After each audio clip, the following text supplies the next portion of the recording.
अमली जुड़ंदी JUI GDA मुश्तरक हिकमत अमली कंदी ऐं तयारी कयो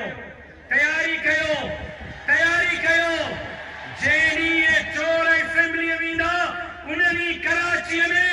10 लाख माण्हू सिंध असेंबली जो घेराव कंदा इंशाअल्लाह इनके असेंबली में न ॾींदासीं इनके हलफ खण न ॾींदासीं इनके वज़ीर आला जो कुर्सी ते वेहण न ॾींदासीं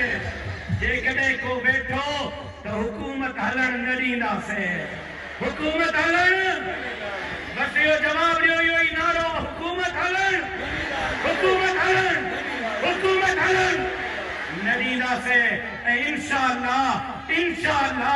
इंशाअल्लाह दुख जो वक़्तु पूरो थींदो तकलीफ़ुनि जो वक़्तु पूरो थींदो हाणे सुख जो वक़्तु ऐं इंशाअल्लाह सभा घणी सिंध जे हिननि ग़रीबनि मज़लूमनि जो वक़्तु शुरू थींदो जिन हुरनि जे लाइ हिन तानो ॾिनो जिन मदरसे जे तालिबनि जे लाइ हिन तानो ॾिनो मूंखे फ़ख़्रु आहे मां तो वांगुरु धरतीअ जे चोरनि जो अॻवान न आहियां उन्हनि जो भाउ न आहियां मां ग़रीबनि सां गॾु आहियां मिस्कीननि सां गॾु आहियां पट ते वेहण वारनि सां गॾु आहियां मूंखे कल्ह बि इन्हनि ते फ़ख़्रु हो अॼु बि इन्हनि ते फ़ख़्रु आहे इंशाअल्लाह इन्हनि हुरनि ऐं मदरसे जे तालिबनि सां गॾिजी करे तुंहिंजे इक़्तिदार जो जनाज़ो कराचीअ जे वज़ीर आला हाउस ते पढ़ो